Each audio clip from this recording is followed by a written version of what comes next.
Twin Students of the Sun by White Eyes. Chapter 7. Let's go, idiots. Sunset Shimmer's life was over. Oh, sure, she was still breathing, but that was just a technicality. You know, if everyone assumes I'm evil, is there really a reason not to use dark magic now? It would certainly help me survive. Except that kind of defeats the point of having given it up all these years, and make everyone's hatred of me justified.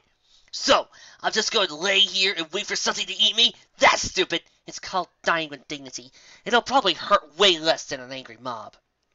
Sunset reasoned with herself as he lay belly up, limbs spread out, eyes closed, waiting for the end. She figured the others would never believe her. Warlocks were notorious liars, and Twilight would be able to detect a taint in their system if she put any effort into it, and there was no way Shimmer was getting out of this death forest on her own. She was physically and magically exhausted to the point where she probably couldn't even make it to the local grocery store. Sunset Shimmer was going to die, either at the host of an angry mob or eaten by a monster. And so she found a clearing, lay down, and waited for the inevitable. This way, at least, when the others rescued Celestia, they would be spared the guilt of having killed her in fear. She'd probably get a nice eulogy. Dying on a quest to save the princess would probably get her a snazzy memorial, and her cutie mark on a 5-bit coin. Or at least a Bitcoin. Maybe the jangles, he was lucky. Celestia probably liked her enough at least to do that if she died on a quest to save her. The memorial was a given at least. Celestia was a big softy like that. So Sunset stayed there waiting. And waiting. And waiting. Boy, for a forest full of monsters, you'd think at least one would have found me by now. That's what you're doing out here? Are you insane? Snapping her eyes open, Sunset looked straight into the gems of masquerade, the Pegasus humming directly above her. Please don't kill me! Sunset really didn't want to weighing down the actor's conscience. Masquerade looked thoroughly confused, however. So wait, you want to get eaten by a monster, but you don't want to get killed? Flopping down on the grass next to the confused unicorn, the twinkle-eyed pony rolled her eyes. And here I thought I was kidding about the crazy. So you have, like, a really specific guess list or something? What? No. It's just... Rolling away from the Pegasus, Sunset sighed. Look, you wouldn't understand. Mass smiled. Try me. Go on. We're the only 2 ponies in this entire glen. If you've got a good reason, I promise not to laugh. Her smile turned to a smirk. Do you have a good reason, right? 'Cause it would kind of suck if you got yourself killed for a stupid reason. Sunset sighed.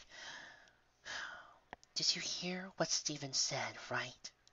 That nonsense about you being a warlock? Bolt was probably just making fun of you back for that metrosexual comment, Masquerade said, mostly with her nervous to brush it off. I mean, it's not like you really are one, right? The silence that resulted was quite possibly the loudest in history. Huh. I figured if any student of Celestia's was going to be secretly evil, it'd be Twilight. Starry Night theme. Dark colors, dragon familiar. That brightly colored sun is one great twist. Oh, bloody Tartarus, being a warlock is not some plot twist, it's some stupid play! Sunset shouted, getting up to face her tormentor with a ferocious glare. It was the worst mistake I've made in my life, and nothing I ever do is going to make up for it! Ah, Mass said, nodding sagely. So, you were the one in the past, let me guess. Suddenly she stood up, making dramatic poses to go along with her epic narration. The evil warlock, Sunset Shimmer, having had her evil army of the undead defeated, begs Celestia to spare her. Celestia, ever the kind unicorn, does more. It takes Sunset Shimmer under her wings in order to teach her how to use her incredible powers for such heroic ends. Sunset raised an eyebrow. Undead army? Really? Something like that would get noticed. And if I was that far gone, there's no way Celestia would have taken me as an apprentice. It was a nice dramatic idea, but her life wasn't that crazy.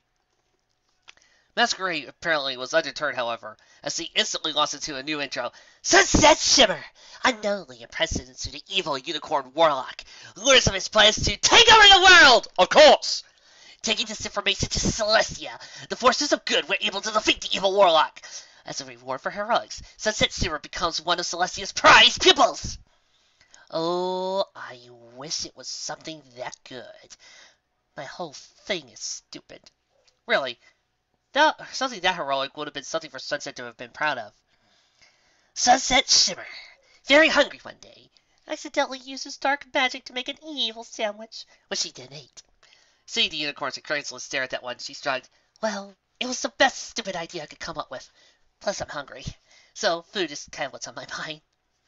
Sunset couldn't help it, letting out a few chuckles at first, before breaking out into laughter. Then finally laughing out of control while rolling onto her back. Finally, after a few seconds, he calmed down. I don't even. Oh, I feel a lot better now. I try. Ness says he sat back down. Now, do you feel like talking about it? Sunset, sighing, folded back up next to her companion. I don't know. You probably think it's stupid. It's a bit of a long story. Hey, I love stories. I'm an actor, Matt said. Plus, you seem like a very smart pony to me. I highly doubt you're dumb, so I doubt I find what you did stupid. Seeing Sunset hesitating still, she does the unicorn. Oh, come on. We've got all night. No, seriously, we have all night. I'd like to get back to the quest to fix that sometime soon. All right, fine, Sunset sighed, wondering where exactly to begin. So, how much do you know about me? Your name is Sunset Shimmer. You curse a lot. Your mane is red and yellow. You have the same colors for your sun cutie mark. You curse a lot. You're one of Celestia's students. You curse a lot. And you didn't sell your soul for a sandwich. I think that last bit is the most important. Chuckling in an attempt at levity, she began again. Alright, so I might as well start from the beginning. Or at least, as much as I know. I was left in a basket on the front porch of an orphanage in Canterlot. And no, there was no note, locket, mysterious birthmark, or odd object with me. She added in an annoyed undertone, attempting to cut off any comparisons the actor might make between her life story and any cliché ones that might cross her mind. Masquerade, however, had a very serious look on her face. It was supposed for her to continue. Right. Well, despite some of the horror stories you might hear, the orphanage wasn't that bad. The staff was overworked and understaffed, but with Celestia in charge of the system, it was definitely well funded. Food, doctor's visits, toys on heartwarming. The only things were really missing were birthdays, because that was too much work for only one foal and, of course, parents. You see, here's the thing they don't tell people. There are a lot of couple of golden ages where you're most likely to get adopted. Newborn, because you're just adorable and every pony loves babies. And ages 4 to 6, because you're old enough to understand the rules, are basically pre-trained and are still cute while skipping over to the wailing baby and fuzzy toddler stages. As you get older, your chances drop. Once you hit your teens, you're practically guaranteed to be a lifer, staying in the system until you're an adult and they have to kick you out. From the sound of how this is going, I'm guessing you were a lifer. Masquerade noted, unlike most, she didn't sound sorry to hear it, or condescending, or cruel. She was just stating a fact. Sort of. Okay, here's the thing. Older orphans tend to be bitter. The ones that used to have parents knew they were extra nasty. The ones that lose their parents in their teens are the worst. The next part of my story starts when I got transferred to a shelter for older kids.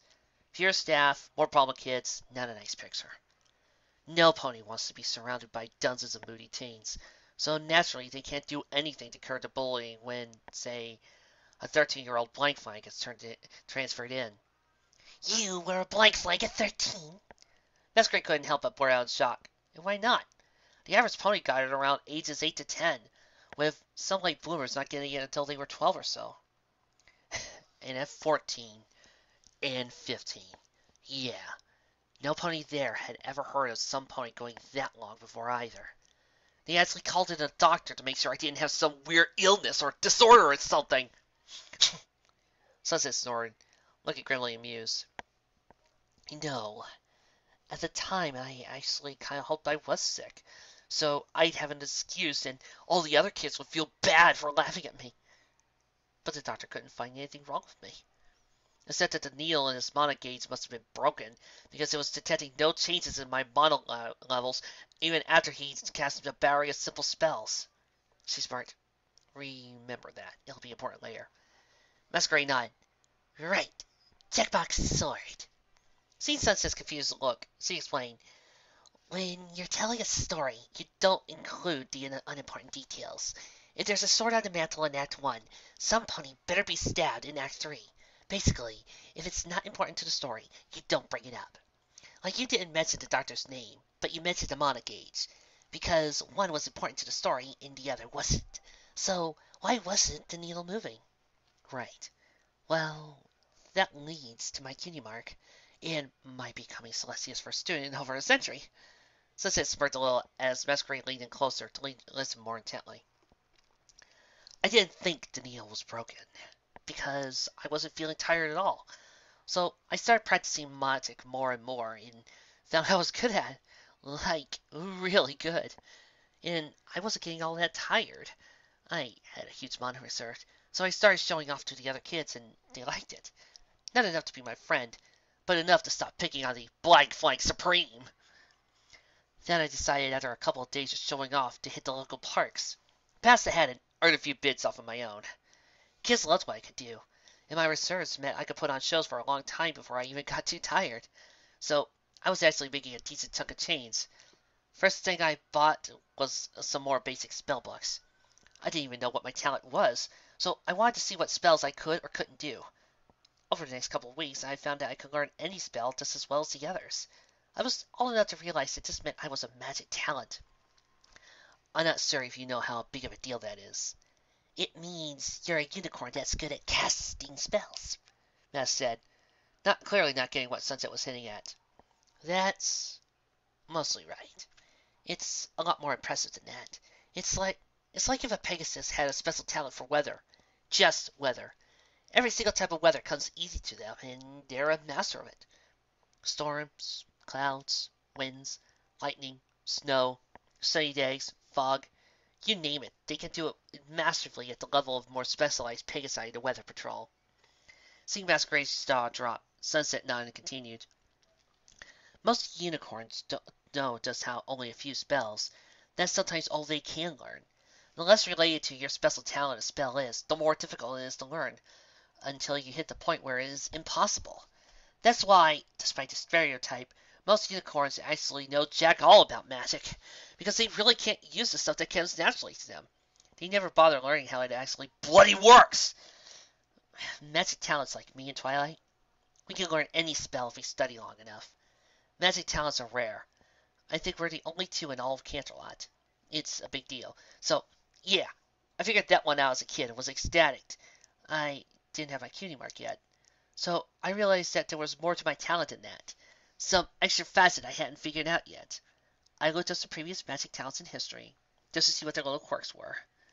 Magic to use to help others, magic to find glory, magic for the love of magic itself, magical power to rule, all sorts of stuff. None of them really fit me, though. Then, one day, while I was resting after a big extra elaborate performance, I realized something. I was recharging my mana while awake. Was this something that shouldn't happen? A little bit of experimentation later, and I figured it out. Assuming a standing position, she showed off her mark, a two-tone sun. I regained my magical energy while under the sun. Magic fueled by the sun! So, got my mark. Less than a week later, a disguised Celestia saw my act, recognized what I was, and made me her student. Just in time for my 16th birthday when I became an adult. The palace has the best birthday cake ever. Masquerade actually stamped her foot in a fit of applause. That was incredible! Best cutie mark story ever. But you skipped the part about where you did dark, oh my Celestia, as her student? Sitting back down, Sunset heaved a sigh. Yeah. You have to understand, it wasn't right away or anything. First couple of years were good. Then I started to get impatient. I wanted more power right then and there, and I felt Celestia was holding me back.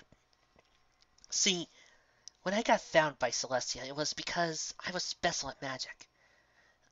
It was also why the kids in the orphanage stopped ganging up on me. I had tied a lot of my self-image to my magical prowess. And once I could actually see how foul and down the mountain I was, I desperately wanted to be back at the top to be worth it something. Seeing the actor giving her a appropriate look, Sunset blushed. I might have had a couple of sessions with a therapist about it a few years ago. Anyway, so yeah, I was obsessed with power and felt like Celestia was holding me back. So I started cracking open forbidden tomes and experimenting with dark magic. The rust of power was, well, I can't even describe it. Even after all these years, I still miss the rust on occasion. Anyway, a few months later, one of the guards catches me and brings me before Celestia. I was expecting her to yell at me, lecture me, tell me I was no longer a student, or even banish me from Equestria. Instead, she did something far, far worse. She broke down crying and apologized. Wait, what? Cried out a voice from the brush. Sunset turned, startled. Rainbow Dash? How long have you been listening? Rainbow Dash? Who's Rainbow Dash? I'm a magical talking bush. Because magic. Beep, beep. The silence that greeted us spoke volumes. Since the beginning. Mask figured you might be more comfortable talking one-on-one, so she told us to stay hidden. Us? How many of you are there? All of us? Applejack admitted, as the group walked out from the rather large bus and into the clearing. Applejack had the decency to look ashamed at spying, while Sleety and Rainbow looked more concerned about Sunset. Twilight was impossible to read. She was lost in thought. Shooting a glare at Masquerade, Sunset wished for a moment she was still evil, so she could actually do something. Only 2 ponies here, huh? No, I said it was only us 2 in the clearing. The others were behind the bus. I just didn't mention that part. Masquerade said, a mischievous gleam in her eyes. Anyway, you might as well finish your story. Sighing defeat, Sunset sat down. Might as well. Yeah. Celestia broke down into tears and apologized as she failed me so much that I turned to dark magic instead of her. She wanted to know what she had done that was so wrong that she hurt me that much. She was apologizing for hurting me. Like I was the one who betrayed her. And here she was saying it was all her fault because she didn't listen to me. I was expecting her to be self-righteous, but that... I was so unprepared for that, I broke instantly. I realized just how horrible I was, truly, truly. And to a pony that loved me so much, she apologized when I betrayed her. I broke down crying and, well, we talked about a lot of things. So I wound up with her patient for a bit, saw a therapist specializing in dark magic cases for a while, and, well, things went mostly back to normal. And that brings us up to now, basically. The group was silent until Twilight finally spoke up. When was this? And who knew? Sunset blinked. Out of all of them, she expected Celestia's ever-faithful student to hate her. Actually, it happened a few months before you were brought in. Not as my replacement, if that was what you're thinking. Celestia made me that very clear before she finalized things, if that's what you're worried about. Not that many ponies know, actually. Celestia said I had a right to privacy. My therapist knew, obviously, and so did the guard, Tin Sealed, that found me. The royal physician, Dr. Cadeus, so he could check on me for any side effects, monitor my teat levels, and other stuff. Oh, and shiny armor for security reasons. Yeah, that's kind of the reason your brother never liked me. Gah! Twilight started stomping around the clearing. And stomping was always funny looking by other tribe standards. Their small light hooves hardly disturbed any dirt, as their long legs gracefully moved them around, like they were dancing in small leaps, the tail sticking straight up in the air. To another unicorn, it was an impressive and slightly scary display of anger. I'm sorry I betrayed Princess Celestia! Please don't hurt me! Sunset asked, dropping to her belly and covering her eyes with her tail tuft, a sign of total surrender for any unicorn. What? No! I'm not mad at you, Sunset! Really! I promise! Twilight said, her voice calm and reassuring. Seeing her fellow student of the sun move her tail and glance at her, she cracked out a best smile. You have nothing to worry about. My brother, on the other half... He was sworn to secrecy. He couldn't tell you. Don't get mad at him because of me. Family shouldn't fight. No, that's not why I'm mad, Twilight said, shaking her head. I'm mad because he sort of broke his word. Seeing every pony's confused looks, she elaborated. He was always telling me, stay away from you, because you were a bad influence, a bad role model, dangerous to be around. I misinterpreted a lot what he meant, but he was crossing the line. Princess Celestia swore him to secrecy so no pony would judge you for your past actions. He told me things to try and get me to dislike you because of what you did without breaking his word of agreement. But in doing so, he trampled all over the spirit of the order, that you get a second chance. Reaching out her own hoof, she offered Sunset a hoof up. Taking it, Sunset stood unsteadily. So, none of you hate me for what I did? To her surprise, every pony else signed in with a chorus of, No! Of course not, Sugar Caleb! None at all! We cool! And other assurances. Masquerade walked over and draped a wing over Sunset's side. Though I have to say, you were right. It was kind of a dumb reason. Seeing a few of the glares directed her way, she cracked a smile. Don't get too mad. That's just your crowning moment of stupidity. Every pony has one. My... What? Sunset asked, baffled beyond all reason. Crowning moment of stupidity. That one thing you did that totally proves that, underneath everything, you're an idiot. Every pony has one because deep down, I truly, honestly believe that every pony is an idiot. Take me, for example. Masquerade said as he flew up a bit, pointing at her gems. When I got these, I flipped out so much at everything once I woke up after surgery that I made a total idiot out of myself. I kept asking what everything was, and nurses kept saying what the object was. I couldn't seem to enunciate that I wanted to know physical qualities like color, shininess, dark, and light.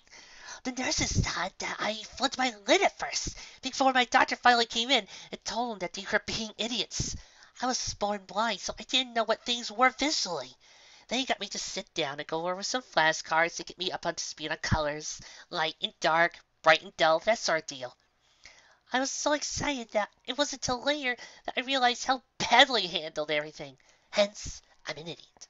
If you need example B, I willingly walked into the Everfree at night. Several of the others laughed at her antics. She smiled. Okay, sharing time. Everybody's crowning moment of stupidity. Me and Sunset shared. It's only fair. We could all use a good laugh after all the drama.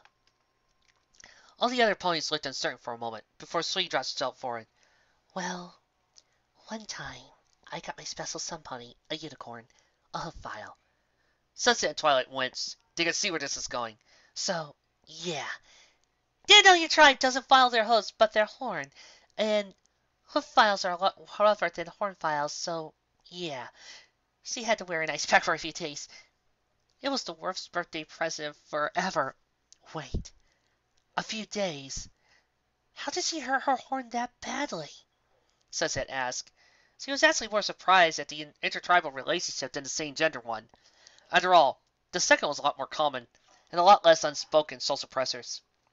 Well, the thing is, she was also an idiot.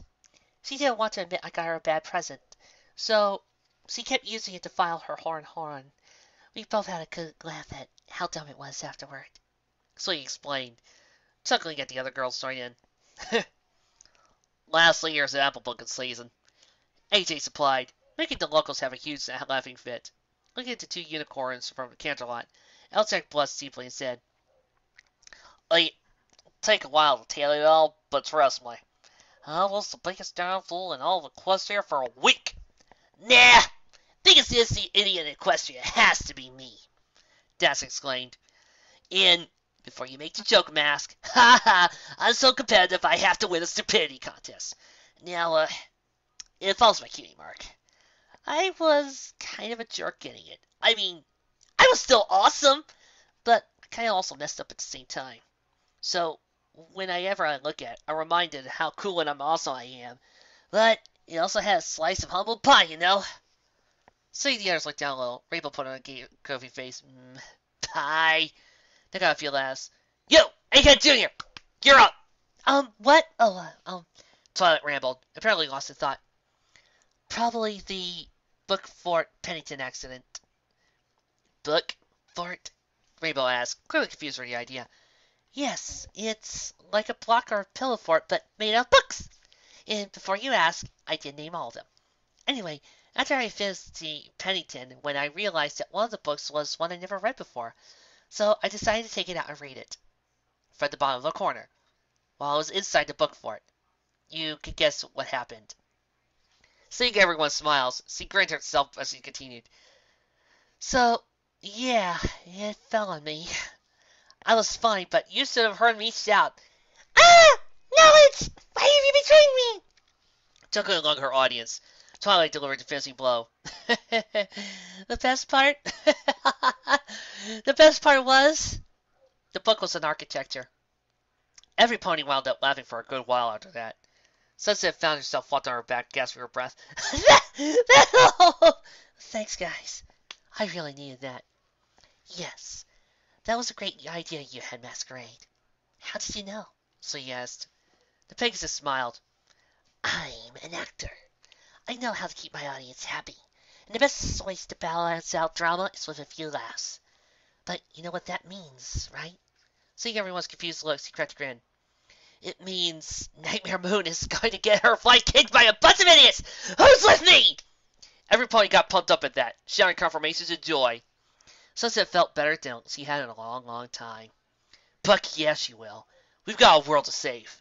Let's go, idiots. They had tried to shoulder on, but it had been a really long and exhausting night, both physically and emotionally. On top of that, none of them had slept yesterday in traditional anticipation of the dawn, or due to the downstairs party in the unicorn's case. As such, not half an hour later, they had all flopped down, asleep in a cuddle pile, instinctively holding each other close for warmth and safety. I'm seeing the image in my head, and it's dying. Oh, look at them!